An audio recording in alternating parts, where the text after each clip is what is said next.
Muy buenas tardes, ¿qué tal, familia de Eternauta? Bueno, buenos días allí. Bueno, presentarme, mi nombre es Sara Eva Iniesta, soy guía acompañante y hoy vengo acompañada, justo quien está grabando, es Nacho Calero, que es nuestro guía local acá en Córdoba. Así que de la mano mía y de Nacho Calero vamos a descubrir en este pantallazo, nunca mejor dicho, que estamos tipo con el online, pues vamos a descubrir algunos de los encantos que encierra la ciudad de Córdoba. Bueno, pues gracias por vuestro tiempo, disculpar estos minutitos que hemos tardado en entrar por cuestiones técnicas, pero bueno, ya vamos a estar pues casi los próximos 45 minutos con ustedes. Bueno, comentaros en primer lugar que bueno, Córdoba es una ciudad provinciana, actualmente tiene unos 350.000 habitantes. Nosotros solemos decir que es perfecta en tamaño porque tiene todo lo que necesitas de una gran ciudad. Tienes también la suerte del anonimato, de pasear, de conocer gente nueva, pero al mismo tiempo nos encontramos como una gran familia, nos encontramos a gente continuamente y estamos muy interligados.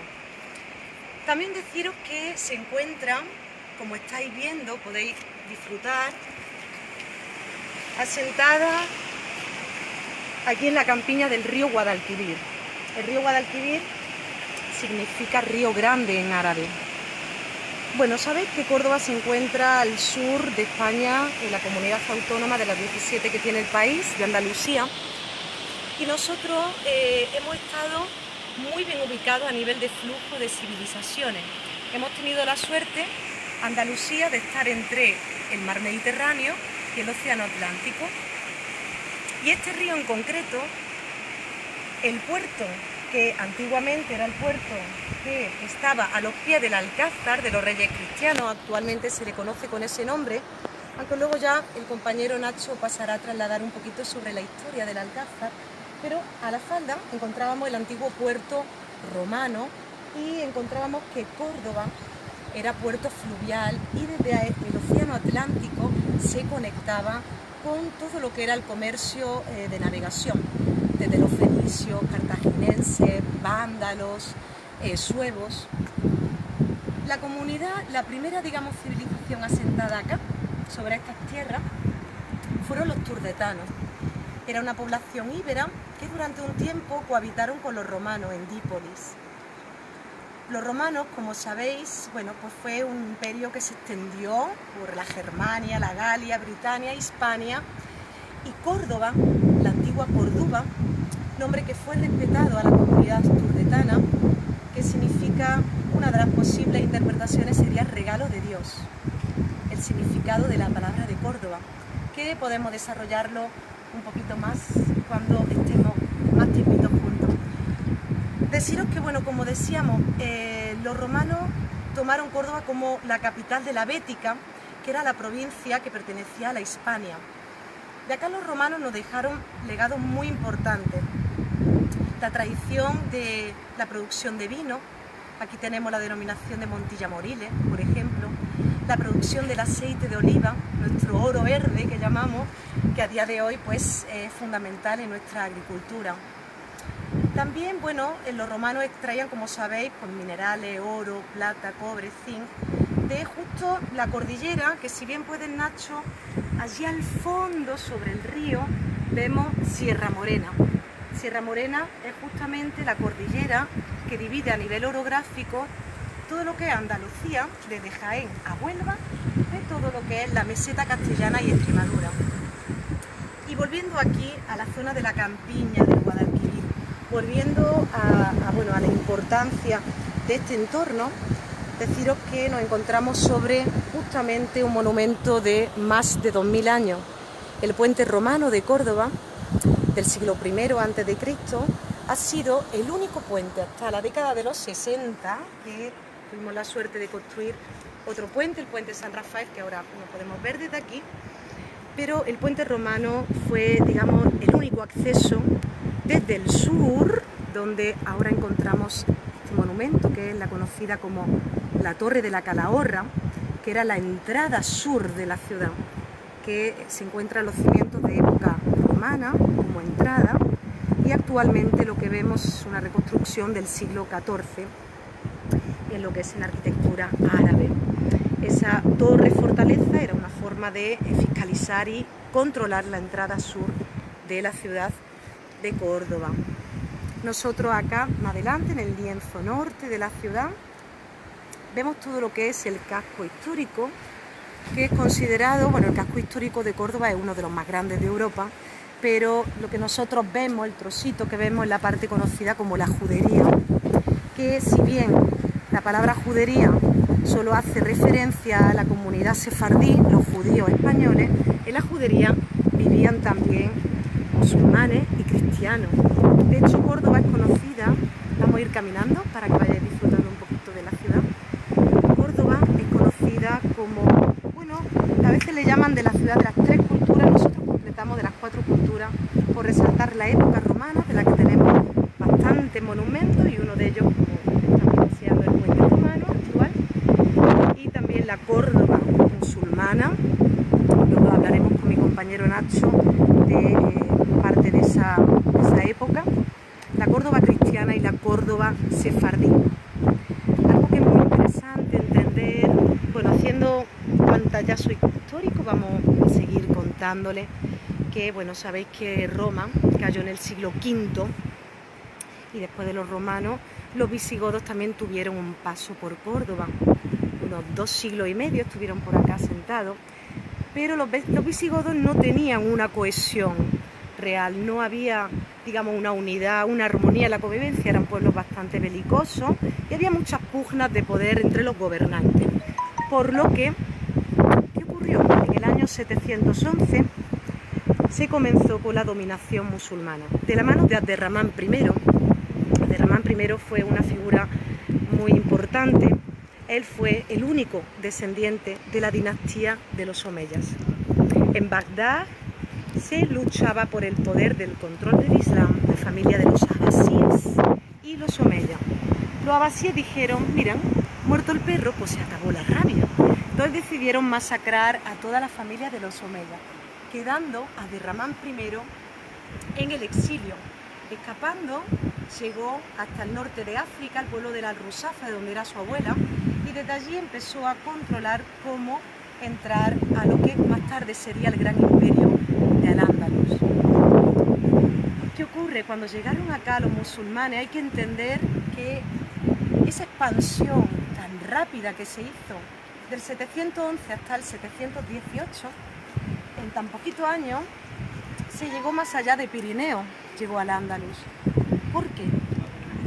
Es interesante destacar que cuando llegaron los pueblos musulmanes aquí a la península, venían con adelanto en agricultura, en irrigación, muy importante, la domesticación del agua y bueno, pues todo lo que nosotros en Córdoba, en Granada, en muchas ciudades de Al-Ándalus podemos ver las maravillas que hacían con la gestión del agua. También ellos, bueno, venían oliendo bien. Recordar que todas las palabras que empiezan por al son de origen árabe, como almohada, almanaque, almazara, que es donde hacemos el aceite, y alambique. Quería decir que el alambique, con este ingenio para hacer esencia, imaginaros que esta cultura llegaban afeitados, oliendo bien, llegaban con tejido interesante. Entonces fue muy fácil entrar dentro de lo que es en ese momento los reinos visigodos, desmantelar y tomar el poder. ¿Qué ocurre con Córdoba?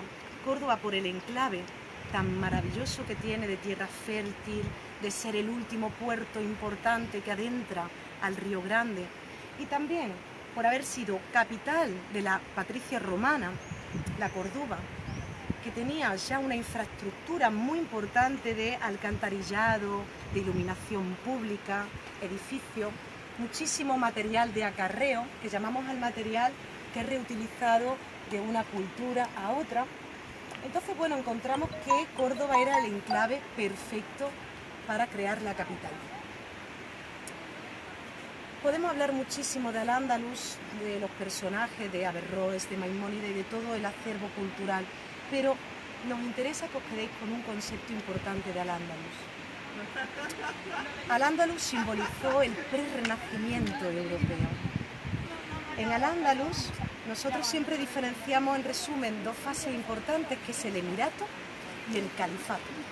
El emirato es la primera fase de Al-Ándalus, donde nosotros tenemos un poder territorial, una gestión económica, un espacio-tiempo de negociación, un espacio-tiempo de intercambio, pero realmente la fase más importante de Al-Ándalus es la fase del califato, la fase donde con Abderramán I, en el siglo X, se toma posesión del poder político, económico y espiritual.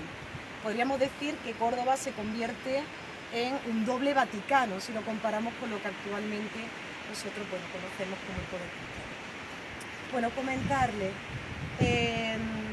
interesantísimo. Nosotros, desde acá, luego Nacho va a desarrollar un poquito más, que nuestro guía local oficial lo va a desarrollar. Acá vemos el edificio del Alcázar. El Alcázar, ahí en el siglo X, había una biblioteca de 400.000 volúmenes. En esa biblioteca había libros transcritos, traducidos al hebreo, al árabe y al latín. Ese acervo cultural, aparte de todo el que se daba en las calles, se daba dentro del Arán, del Patio de los Naranjos, que era una madraza, era una universidad de intercambio de conocimiento. Pensar que en el siglo X aquí existía esa biblioteca con tal cantidad de volúmenes, todos esos libros fueron llegando, trasladándose, transcribiéndose y multiplicándose por toda Europa hasta ser los textos estudiados por Leonardo da Vinci o por Galileo Galilei, más tarde cuando se dio en la era moderna el despertar del Renacimiento. Entonces nos gusta, es algo un poco invisibilizado actualmente en la cultura por esa hegemonía del cristianismo y de la confrontación entre religiones y entre poderes, al final político, económico y culturales, pero realmente la época de Al-Ándalus, de Córdoba como la capital, fue realmente el epicentro de lo que más tarde sería, digamos, la iluminación del pensamiento europeo que se dio en el Renacimiento. Entonces, interesante, algo que me gusta destacar, aunque algunas fuentes dicen que es exagerado, es que también aquí en lo que es el área metropolitana, en el siglo X, de la Córdoba, del Guadalquivir, llegaba casi a 1 millón de habitantes. Podríamos compararla con la Tokio o la New York actual. Entonces, bueno, para que un poco hagáis la idea de que Córdoba verdaderamente tuvo una trascendencia para ese desarrollo en la Edad Media impresionante. Nosotros ya cuando nos encontremos aquí, que esperamos que pronto podamos compartir y estar por aquí con todos los programas que hacemos con Eternauta, donde destaquemos el centro arqueológico de Medina al-Sahara, que es la ciudad palatina mandada a construir por Abderramán III. Verdaderamente ahí nos teletransporta a las 1001 noches y a verdaderamente adelantos impresionantes que se daban en la época. Entonces, bueno, vamos a seguir caminando para acabar con esta introducción histórica a Córdoba, para que entendáis pues, la trascendencia de este territorio. Resumiendo, la época de Al-Ándalus, como todas las épocas, como todos los poderes, hay una época que se entra en decadencia, que el poder llama al poder, hay luchas internas y bueno, es unos episodios tras otros donde se suceden diferentes tipos de gobierno, donde con el avance al mismo tiempo de las tropas cristianas, toda la época que contextualizamos de las cruzadas y todo lo que es el descubrimiento de la ruta jacobea, todo lo que es Santiago de Compostela, todo ese fortalecimiento de norte a sur que se da en ese proceso de la mal llamada la Reconquista. Nosotros nos gusta decir a algunos guías que la Reconquista no es un proceso real, porque no había unidad visigoda. En ese momento los cristianos no había una unidad católica, estaba el priscilianismo, el arrianismo, no había una unidad como tal, estaban los judíos, había diferentes interpretaciones. Entonces cuando se habla de Reconquista consideramos que es un término un poco de marketing, pero que realmente, bueno, pues digamos que fue en la toma de territorio de los pueblos cristianos sobre los musulmanes, que si bien coexistían, y lo podemos ver a nivel arquitectónico, y lo podemos ver por una sin fines de tramas, de amores, desamores entre cristianos, judíos, musulmanes y miles de historias que os iremos contando de esa época. Finalmente, en el año 1236, siglo XIII, entran las tropas de Fernando III, el Santo, apodado el Santo, a Córdoba, y finalmente Al-Ándalus pierde el poder sobre el territorio. Un episodio importante a destacar de la época cristiana es que en el Alcázar, que antes os he señalado en el lienzo de muralla, que nosotros visitamos cuando eternautas vienen a Córdoba, porque es impresionante descubrirlo en su interior, se dieron episodios muy importantes de la historia, entre ellos que los reyes cristianos, Isabel y Fernando, estuvieron viviendo en el Alcázar, y ahí, después de 2 años de esperar, encontraron a Cristóbal Colón, se encontraron, y ahí fue donde negociaron ese viaje a las Indias, que realmente fue, bueno, ese viaje a nuestra América y ese encontronazo que hubo en las culturas. Entonces, bueno, he intentado como resumir, nosotros luego hablaremos un poquito más de la actualidad de Córdoba. Os voy a dejar con mi compañero, con Nacho Calero, que es nuestro guía oficial. Yo deseando vernos en persona, mandar un saludo a todos los que nos conocemos y los que no, deseando que nos conozcamos y compartir. ¿Sí? Nacho, te paso el bastón de la palabra y seguimos, ¿sí? Gracias. Pues bienvenido, familia de Eternautas. Estamos desde aquí deseando poder saludaros en persona. Mi nombre es Nacho Calero, y ya digo, estaré encantado de poder recibiros en persona a partir de ahora mismo. La verdad que lo único que podemos, a través de esta caja mágica, ¿no? Pues desplazarnos a vuestros hogares, pero realmente estamos deseando de que lleguéis y que vengáis a vernos un poquito más de cerca, ¿no? Y bueno, yo voy a intentar poneros la miel un poquito en los labios respecto a mi ciudad, para que, bueno, lo penséis un poquito mejor, por si estáis pensando ese viaje. Bueno, Córdoba es sin duda una ciudad que trae muchísimo, ¿no? Tiene muchísimo atractivo, entonces vamos a intentar sacar algunos de esos aspectos, algunos de esos atractivos para, bueno, pues presentaros la ciudad, ¿no? Como bien dice Sara Eva, vamos a entrar en la ciudad por el sur, ¿no? Es importante ubicarnos un poquito, porque la ciudad de Córdoba fue tan importante y es lo que es hoy en día, pues como todas, por el lugar en el que se asienta, ¿no? Nos decía muy bien Sara Eva que Córdoba es una ciudad muy cómoda, muy confortable, muy tranquila, tiene el tamaño perfecto. Pues somos poquitos, ¿no? No es una ciudad excesivamente grande, tenemos todo lo de una gran ciudad, pero siempre vamos saludando a algún vecino por la calle, ¿no? Entonces, siempre vemos gente nueva, pero siempre tenemos ese carácter vecinal y cercano, ¿no? Una ciudad que además invita mucho al paseo, porque verán que es preciosa, y tienen la suerte además, porque aquí ahora mismo son las 4 de la tarde, con lo cual en la sobremesa la ciudad está muy tranquila. Estamos ahora mismo aquí a 30 grados, una temperatura bastante buena. Si cumplimos una de las tradiciones más importantes que tenemos en Córdoba, y es cuando es posible nos ponemos a la sombra, porque es verdad que aquí el calor es fuerte. Verano la verdad que es muy extremo. Toda España está rodeada de montañas y eso hace un efecto que le llaman, que hace que el clima continental aquí en Córdoba es realmente muy extremo en verano. Llegamos a los 50 grados, tenemos 3000 horas de luz, pero tenemos todo este gran río que antes hemos conocido, que nos riega la Vega.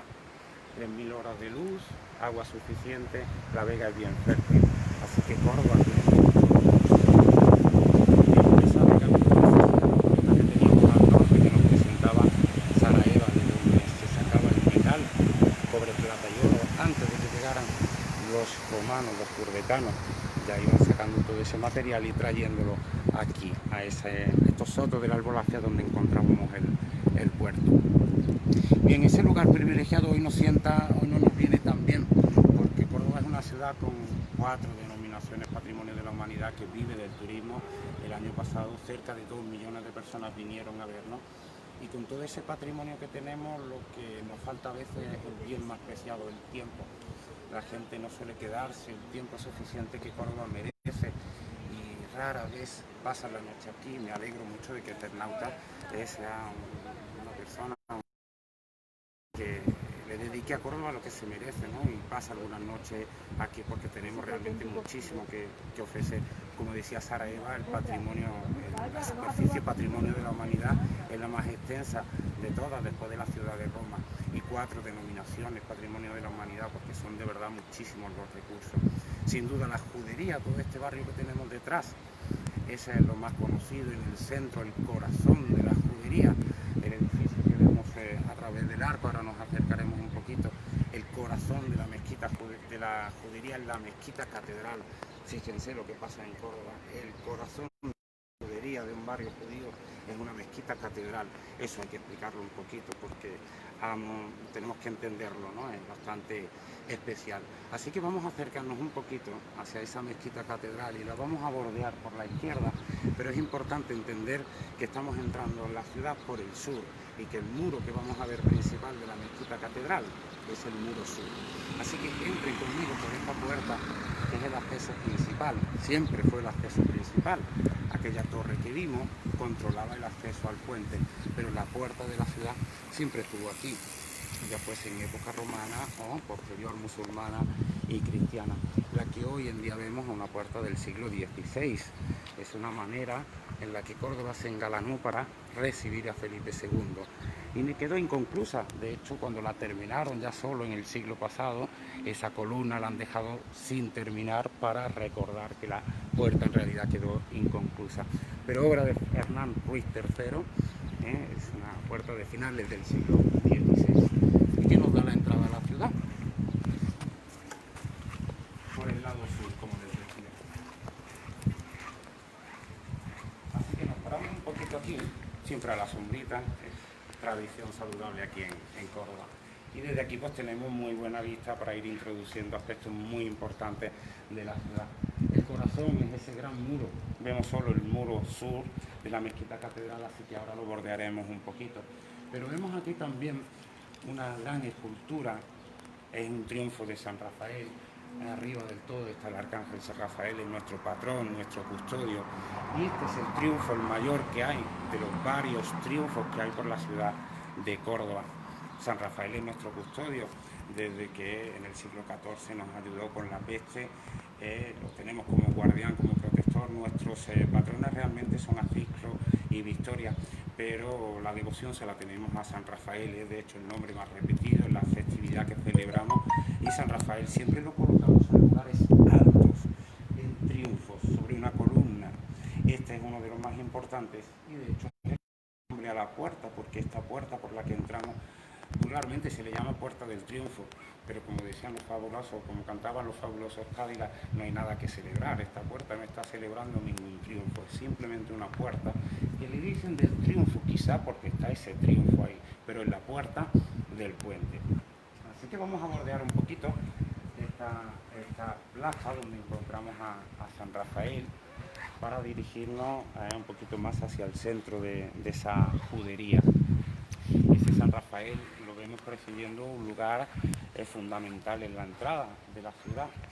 Esa placita, ahora mismo no vamos a poder entrar porque tenemos un candado, tiene una llave cerrada, la llave de esa placita, a pesar de que es un lugar público, es una plaza abierta, la llave de ese candado lo tiene la iglesia cristiana, lo tiene de la mezquita.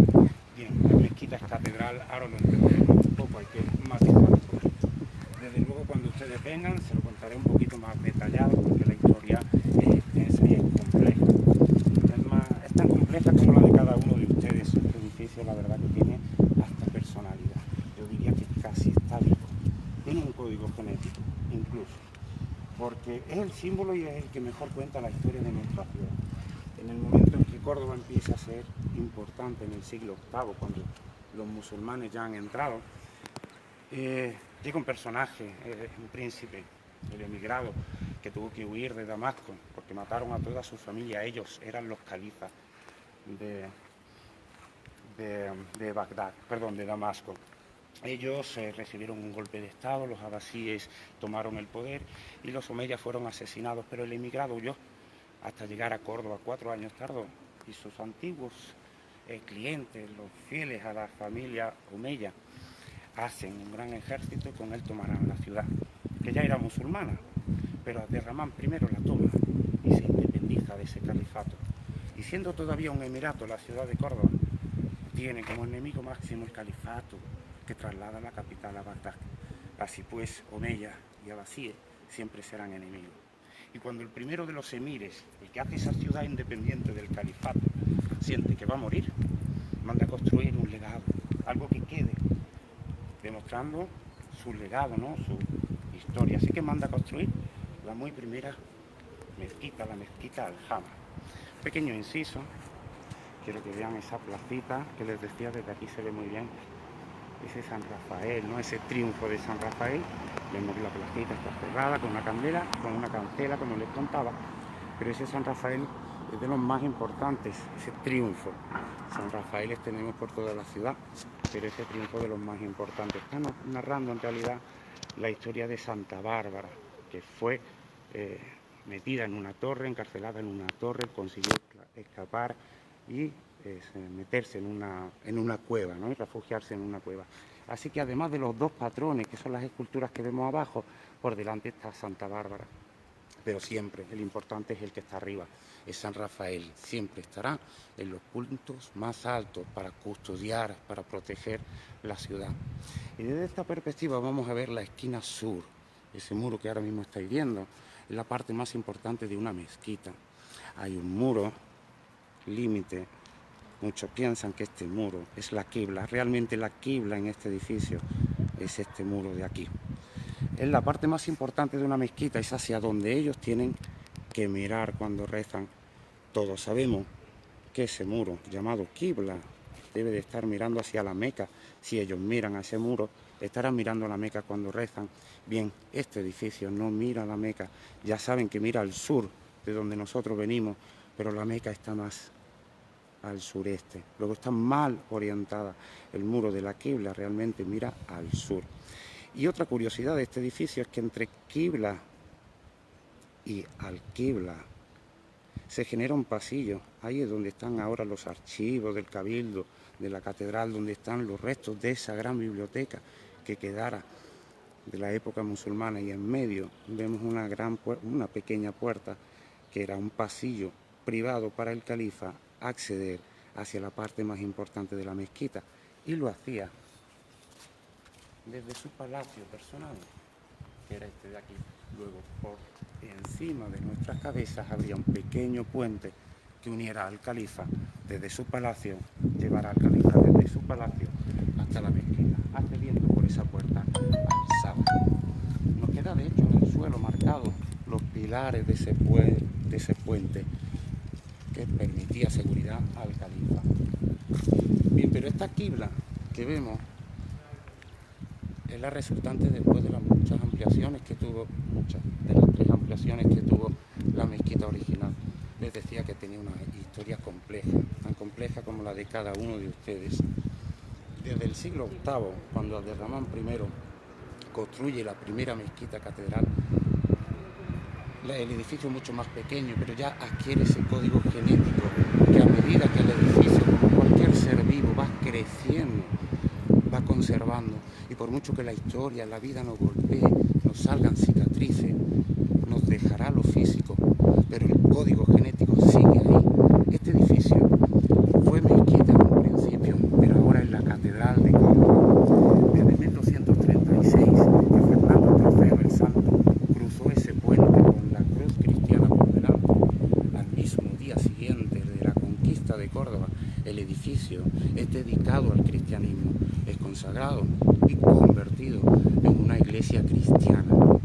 Es simplemente un pequeño ritual, 4 vueltas a la catedral, al edificio con agua bendita, y ya es la catedral de Córdoba, ya es un edificio cristiano. Así que desde ese momento sucede que el edificio va a tener un nuevo uso. Saben bien que los musulmanes cuando rezan miran al sur, miran hacia la Meca. Lo saben muchos cristianos. Algunos cristianos no saben dónde rezan ellos, hacia dónde miran ellos cuando rezan. Cuando van a la iglesia, están mirando al este. Y ahí es el problema que tiene el edificio. El edificio, aunque se convierta en catedral, en su código genético tiene una mirada al sur. Y los cristianos miran al este. Luego hay que alterar el edificio para el nuevo uso que va a tener. Así pues, en el siglo XVI se proyecta un gran edificio en todo el centro de la antigua mezquita Al-Jama. Una vez que la terminó Almanzor, eran 22.400 metros cuadrados. había capacidad para 40.000 personas.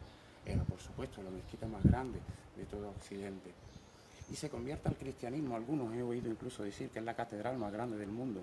Si tuviese 22.400 metros cuadrados, sería la catedral más grande del mundo. Pero desde el siglo XIII, que se convierte en un edificio cristiano, hay que cambiar un poquito también su aspecto. Y en los 4 muros laterales se van a ir construyendo capillas para cristianizar el edificio. Así detrás de estas puertas que estamos viendo, lo que hay son capillas, porque los 4 muros tienen capillas alrededor. En el momento en el que se cierra el patio con la construcción de esas capillas, la catedral es solo la sala de oración de la antigua mezquita. Luego no son 22.400 metros cuadrados. La catedral de Sevilla ya es más grande que la catedral de Córdoba, pero no es tan única, ni mucho menos. No tiene la historia que tiene este edificio. Sucede además que ese código genético en un principio, que nace en el siglo VIII, cuando Abderramán I sabe que va a morir, nota que va a morir, emplea todos sus medios, todas sus riquezas, todos sus obreros en construir muy rápido un edificio que no sería tan extenso, llegaría prácticamente hasta aquí, mucho más pequeño, pero emplea todos sus medios y lo construye muy rápido porque sabe que va a morir. Así que lo que hará es tomar la ciudad como si fuese una auténtica cantera en los antiguos palacios romanos, con sus patios en atrium, como nos contaba antes Sara Eva. Serán despojados de sus columnas, de sus capiteles, de sus piezas de mármol para construir un nuevo edificio. Así el interior son todo columnas distintas, una auténtica colección de capiteles romanos y visigodos. Ya por esa parte es un auténtico tesoro. Dicen que Almanzor consiguió venir a misa antes de morir. En menos de 2 años consiguió venir a misa. Quizá no estuviera terminada, pero se construyó realmente muy rápido. Y como a todos nos pasa, en un principio somos más pequeños, recibimos ese código genético, pero empezamos a crecer. La ciudad de Córdoba, ese emirato, empieza a ser más importante y empieza poco a poco a hacer un camino hacia el califato.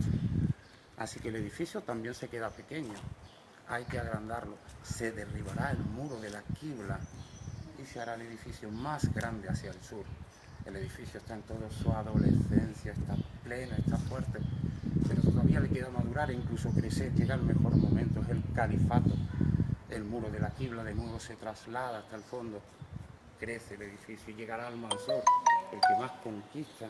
De nuevo trae la Guerra Santa, trae muchos fieles, hay muchísimos más musulmanes. El edificio se debe de agrandar y se agrandará por una tercera vez. Ya corre casi el año 1000 cuando el edificio está plenamente terminado y como mezquita se utilizará durante 2 siglos y medio. 1236, ya saben que Fernando III el Santo llega y cambia las cosas. Esa antigua mezquita Aljama se convierte en catedral y hay que darle ese nuevo uso. Se decide construir ya en el siglo XVI ese gran edificio de planta de cruz latina que está en todo el centro. Y la ciudad de Córdoba era cristiana, los musulmanes habían sido expulsados hace 2 siglos. Pero lo que no contó el obispo de Córdoba es con el apego que los cordobeses, le tenemos a este edificio. Pues no es cuestión de religión, es cuestión de apego al edificio. Los cordobeses, en cuanto vieron que para construir una catedral en todo el corazón del edificio habría que destruirla, dijeron no por encima de nuestros cadáveres, como quien dice. Así que se pusieron en contra. El ayuntamiento fue excomulgado, los 24, los que mandaban en la ciudad fueron excomulgados, un gran dilema entre la iglesia y el ayuntamiento de la ciudad. Tan es el dilema y finalmente será el rey Carlos V el que solvente la situación. Carlos V dio luz verde al proyecto y ahí nace la leyenda. Dicen que cuando Carlos V vino a ver cómo iban las obras, soltó una frase que quedó para la eternidad. Hemos destruido algo único para construir algo que se puede ver en cualquier sitio. Bien, un rey tan absolutista me extraña a mí que se desdiga, quién sabe, pero es una leyenda que para mí refleja más bien el pensar, el sentir de muchas personas. Se destruyó algo único para construir algo que podemos ver en cualquier sitio. Pero es el pensar de muchas personas, es lo bueno que tiene este edificio, esa polémica, ese carácter. Es la personalidad de ese ser vivo que ahí tenemos. Todo el mundo que viene opina. Está bien que sea catedral, debió de ser mezquita. Ahí está. Cada uno tiene su opinión y no deja impasible a nadie. Lo que sí que es verdad es que hoy en día el edificio es la mezquita, catedral, y que está en el centro de la judería, y eso es cuanto menos algo que necesita una pequeña explicación. El barrio antiguo de Córdoba es la judería, pero no siempre fue una judería. Sabemos que Córdoba fue una fundación romana, por lo menos esa urbe, sobre la que se asentaron visigodos y después musulmanes. Cuando los musulmanes son expulsados en 1236, los judíos vienen a este barrio. Y desde entonces es la judería de Córdoba. Pero en el centro está esa mezquita catedral, porque el nombre es mezquita catedral. En mezquita es catedral, ¿qué sucede? Aquí en Córdoba le decimos mezquita, seguimos diciendo mezquita, aunque la catedral, de verdad, desde el siglo XIII sigue teniendo esa función y ese uso de catedral. Luego se debe al uso, el uso está siendo utilizado como catedral, luego desde el siglo XIII en la catedral, pero ese nombre está en el código genético, eso es imborrable, así que seguimos llamándole mezquita catedral, y hay incluso quienes no les gusta mucho que la gestión esté en manos de la iglesia y piensan que debiera ser un edificio público de todos, del gobierno. Bien, la iglesia es la que tiene las manos y hay una gran polémica, eso siempre va con el edificio.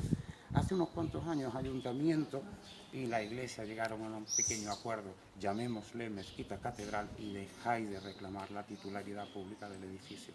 Es una situación que queda un poquito así que el nombre oficial es mezquita catedral, pero el edificio seguimos llamándole la mezquita. Y está en el centro, en el corazón de nuestra judería. Mirad, esta puerta que tenemos aquí es muy importante. Y fíjense que en realidad es la que está más destrozada, ¿no? Bien, precisamente está destrozada porque queremos conservarla, queremos mantenerla.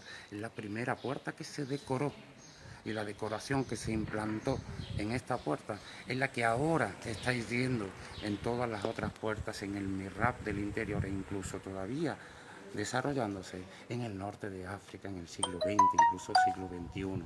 Esta es la fachada califal por excelencia, con el arco de herradura, en la que encontramos una iconografía que hace referencia a Muhammad, quien mandó decorarla, la estructura en 3 calles, el arco enmarcado por ese alfiz y todo coronado por esa decoración en almena. Hay que tener mucha imaginación, pero como decía Saramago, cuando uno viaja lo que necesita es llevar en su mochila una gran capacidad de imaginación, porque todas las ciudades han tenido un momento de oro y es entonces cuando hay que imaginársela. Imaginen que esta puerta está perfectamente decorada, incluso por encima 5 arcos ciegos con decoración de ataurique, que hoy en día no podemos sino intuir en la parte superior. Esta sería la puerta original, la primera que fuese decorada, por eso es tan importante y por eso se mantiene. Y a veces el hecho de estar enfrentada con esta puerta tan hermosa, como es la puerta del Hospital de San Sebastián, muchísimo más, no sabíamos si se había cortado un poquito, muchísimo más trabajada, aunque nuestra piedra calcarenítica se gasta muy fácil, ¿no? Y se deteriora con mucha facilidad. Pero era un hospital situado justo enfrente de la que ahora llamamos Puerta de San Sebastián. Así que avanzamos un poquito y nos vamos a ir dirigiendo hacia una parte, hacia una calle de las más conocidas de Córdoba. El tratado de esa judería es el resultado de esa explosión demográfica en el momento en el que Córdoba se convirtió en esa ciudad tan importante, ese califato que se nombra a mitad del siglo X, convierte a Córdoba en esa capital de ese nuevo estado, de ese nuevo califato que nombra Terrabal III. Pero el califato dura poco. El momento de esplendor es en el que tenemos que, como decía Saramago, ese siglo de oro de la ciudad de Córdoba, ese siglo viejo. Pero lo bonito es que el camino también fue hermoso. Desde que el Emirato nace, esa ciudad independiente del califato de Damasco, hasta que se convierte en un califato en sí mismo, el camino es precioso. Y la ciudad va creciendo en población, pero sobre todo en cultura. Y fue precisamente esa tolerancia, esa cooperación entre las 3 culturas, tolerancia y convivencia relativa, entienden ustedes el momento en el que estamos hablando, siglo VIII, siglo IX, siglo X. Había cooperación, pero lógicamente eran tiempos mucho más violentos. Pero sí que judíos, cristianos podían estar a cargos públicos y la buena sintonía entre distintas culturas siempre hace que la ciudad prospere. Así la ciudad va creciendo, sobre todo en cultura, hasta convertirse en la luz de Occidente, momento en el que ya se nombra ese califato de de la ciudad de Córdoba. Pero en esos 2 siglos, hasta que se llega al califato, la ciudad de Córdoba crece muchísimo en población. Crece muchísimo en población, de tal manera que hay una explosión demográfica y no caben literalmente en esa ciudad romana que habían usado como el asentamiento, ¿no? Sobre esa ciudad estructurada romana, los musulmanes se van a asentar y con esa explosión demográfica van a romper ese orden octagonal que hacen los romanos en su ciudad, en ese concepto de urbe que van a trasladar a través de sus vías, ¿no? De sus caminos romanos.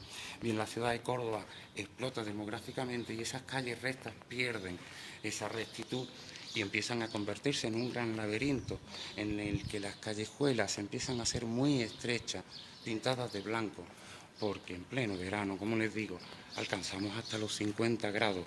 Y créanme que entrar en la judería es un pequeño refresco. Bien, no existen los milagros, pero cuando uno está a 50 grados, pasar a 40 ya es un buen cambio, ¿no? Nos vamos a parar un segundito aquí en esta esquinita, un segundito nada más, para que vean un poquito la perspectiva. Esto no se ve siempre, ¿no? Está esto muy tranquilo. Esta perspectiva de la fachada de la mezquita y toda la perspectiva de la longitud que tiene hacia el lado sur, ¿no? Fíjense, detrás mía queda la torre, el campanario de la catedral, ¿no? Ese campanario que ustedes están viendo es una funda, una auténtica funda que en el siglo XVI se coloca encima del antiguo alminar de la mezquita. Así fíjense como incluso las ventanas inferiores están cegadas, porque están conteniendo ese antiguo alminar, que ya fuera también cuando se construyó en la ampliación el más grande de todo Al-Ándalus. Los sevillanos querrán hacer uno más grande, hoy les quedan su grandísima torre de la Giralda, superaron en altura a este alminar de aquí. Pero el alminar o la torre que hoy en día vemos es del siglo XVI, cuando se construye esa gran catedral en todo el centro de la antigua mezquita de Jama. Arriba del todo de la torre, por supuesto, siempre tendremos a San Rafael, nuestro guardián, nuestro protector, que ahí arriba pues ya la verdad se ha llevado el impacto de algún rayo, ¿no? Como es lógico. Así que todo este barrio de la judería ahora lo vemos realmente muy tranquilo, es un auténtico privilegio. Fíjense, las entradas a las casas suelen tener patios. La arquitectura propia de la ciudad pues es resultado, como decíamos un poco antes, del lugar donde se encuentra Córdoba. Ese clima tan extremo de sobre todo nos hace buscarnos un poco la manera de paliarlo. Así que nuestras calles son así de estrechas, se pintan siempre en blanco y además va a aparecer un aspecto fundamental en nuestra arquitectura y que es reflejo, la verdad, de la historia de Córdoba y que es otro de los atractivos que tiene Córdoba, son sus patios. Los patios forman parte de la arquitectura popular. Ahora vamos a ir a una de las calles más hermosas, por lo menos de las más fotografiadas, que realmente casi parece un camino. Esta puerta es la puerta del perdón, es una puerta mudéjar. El mudéjar es un estilo muy interesante que tenemos aquí en el sur de Andalucía. Mudéjar viene de la palabra domesticado, sometido. En ese momento en el que los cristianos toman la ciudad, los musulmanes son expulsados, pueden convertirse al cristianismo. Pueden, hay un poquito de viento, los cristianos, los musulmanes son expulsados, invitados a convertirse al cristianismo. Algunos quedan, después de haber estado siglos en la ciudad de Córdoba, algunos prefieren permanecer y ahora serán esos musulmanes sometidos al cristianismo los que elaboren estos trabajos en templos cristianos, edificarán cosas cristianas, templos, edificios cristianos, pero los decorarán como ellos hicieron en sus mezquitas. Luego son manos musulmanas haciendo un edificio cristiano. Eso es el mudéjar. Esta es una puerta mudéjar del siglo XIV y tenemos en Córdoba otro de los mejores ejemplos del mudéjar, en una sinagoga. Fíjense estas cosas que pasan en Córdoba. La sinagoga de Córdoba es una de las 3 más importantes que tenemos en toda España. 2 están en Toledo. Esta esta de Córdoba. Es bastante pequeñita, pero es una sinagoga mudéjar muy interesante. Es bien pequeñita, pero está en todo el corazón de este barrio de la judería. Y es una, como decía, uno de los mejores ejemplos de ese arte mudéjar, ¿no?, que tenemos aquí en Andalucía. Enseguida vamos a llegar a esa callecita, es una de las calles más conocidas, la calle de las Flores le llaman. Y antes de llegar a esa calle de las Flores vamos a ver un pequeño altar. Es el altar de la Virgen de los Faroles, le llaman. Hay otra escultura muy famosa en una de las plazas más bonitas de Córdoba, que es muy famosa, que es el Cristo de los Faroles.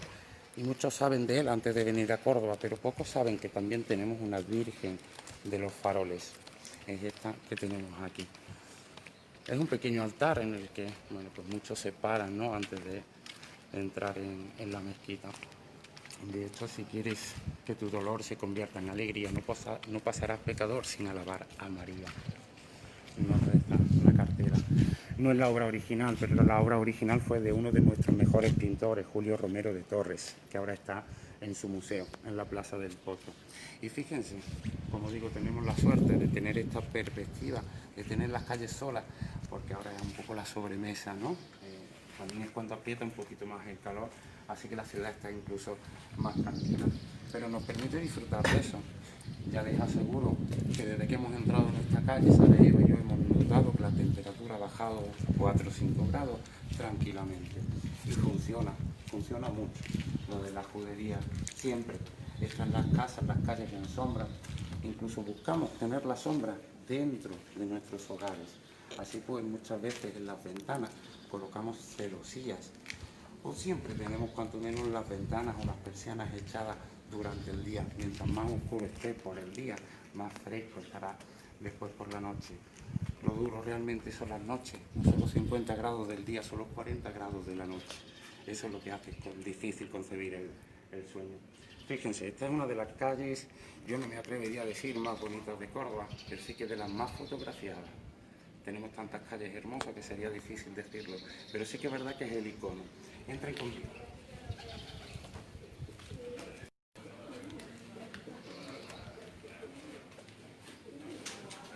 Bien, el nombre es evidente, ¿no? La calle de las Flores.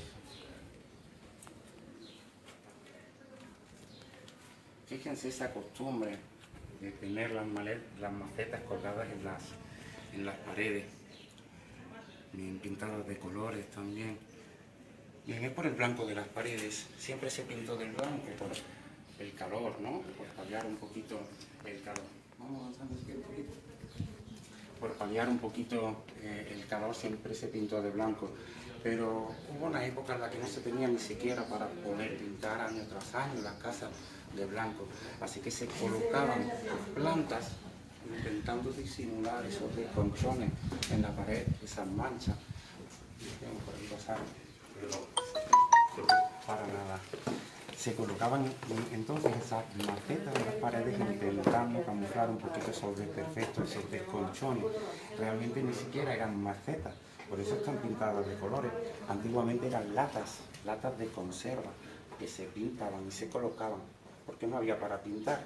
Pero al año siguiente un reguero de óseo mancharía de nuevo la pared, así que se colocaba otra planta en el reguero, en la mancha o en el siguiente desconchón. Así poco a poco las paredes acaban estando llenas de todas estas macetas. Así nos nace un poquito esa tradición.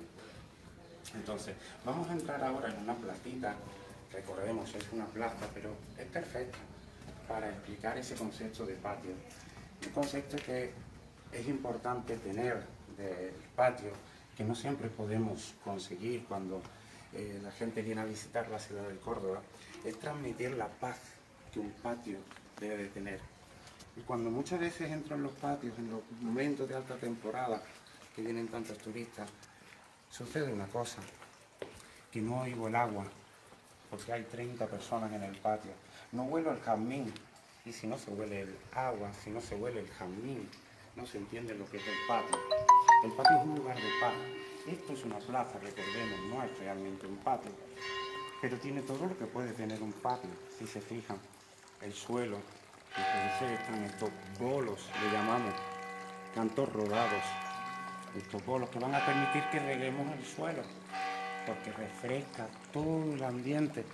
Las dependencias estarían en las partes superiores, así que cuando uno riega, también se refresca la parte de arriba. Normalmente el patio es común para varios vecinos, así que en el patio tenían la cocina, las letrinas, todas esas partes, el agua, todas esas partes que compartían todas las familias.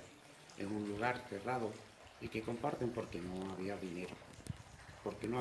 Así que mucho más humildemente que hoy en día vivían en esos patios, y yo creo que eso es lo que nos hace también ser una gente tan social, porque siempre hemos crecido, digamos, en la calle. El clima también nos invita a pasar vida en la calle. Fíjense, esta plaza, que es la plaza de esa calle de las Flores, tiene todo lo típico de un patio, y es el ejemplo perfecto de esa pasión que tenemos en Córdoba por nuestros patios, porque en realidad los patios son tan pequeños, que a veces no se contienen dentro de las propias casas, y sucede como en esta pequeña plaza, que acaban conquistando la calle. Fíjense, se va colocando una planta en la entrada de la casa después del zaguán, y poco a poco las macetas van conquistando las paredes. Al final el patio sale a la calle. Tal es la pasión por el patio que le queda pequeño y sale a la calle. En verdad esta calle se diseñó en los 50, un alcalde vio que la vista era buena, que Córdoba era una ciudad con mucho recurso turístico, así que la adaptó un poquito para convertirla, ¿no?, en ese atractivo, la calle de las Flores. Hoy en día la calle es la foto típica, ¿no?, cuando venimos a la ciudad de Córdoba, detrás de este callejón, la vista de la torre es la foto icónica de la ciudad de Córdoba. Muy bien, Nacho, te paso. Bueno, familia, hemos intentado en este ratito enseñaros un poquito parte de esa visión en la perspectiva del sur, del puente romano, parte de la historia y la importancia del monumento, más importante pero no el único. Hay monumentos de época romana, de época, como sabéis, visigoda, algo tenemos.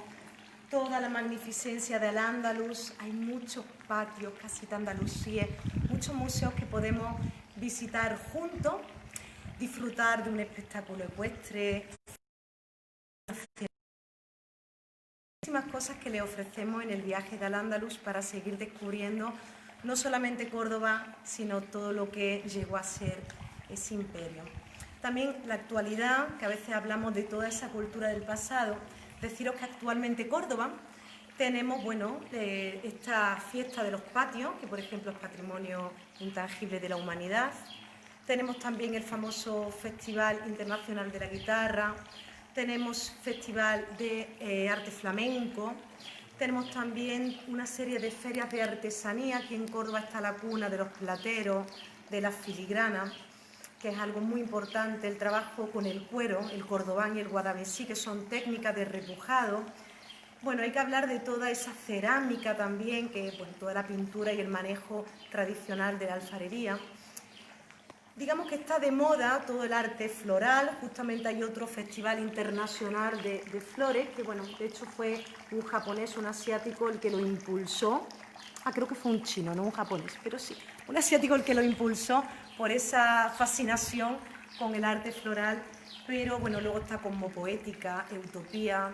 Hay todavía a día de hoy esa importancia por el arte, desde lo ecuestre hasta el flamenco, desde la guitarra hasta el cante, y desde la artesanía hasta la buena mesa y la gastronomía, que también tenéis que venir a probar nuestros salmorejos, nuestros flamenquines, berenjena a la miel, una serie de postres como la tarta cordobesa y un montón de cositas que no podemos haceros llegar desde acá, sino desde el paladar. Así que agradeceros este ratito y esperar que pronto sea en vivo, en directo, y que nos podamos por fin abrazar. Muchas gracias por vuestro tiempo. Disculpar algún fallo técnico, sabéis que somos los conejillos de India. Cosas del directo. Entonces, cosas del directo, vamos a ir mejorando con los compañeros estas cositas del ruido, del viento, y intentar que llegue con la mayor calidad y con todo el amor que le queremos poner a nuestro trabajo. Así que muchas gracias por confiar en nosotros y hasta pronto. Un beso para todos. Vamos a despedir con un romance a Córdoba. A ver si me animo.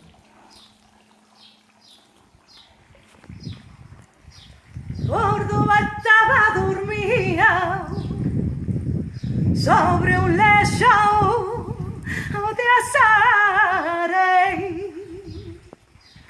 sobre piedra carcomía, sobre piedra carcomía, por el cielo. Oh, oh, oh. El arcángel Rafael,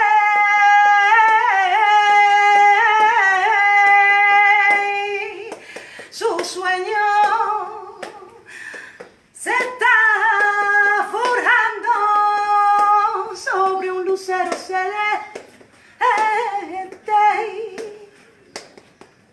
sobre un lucero celeste,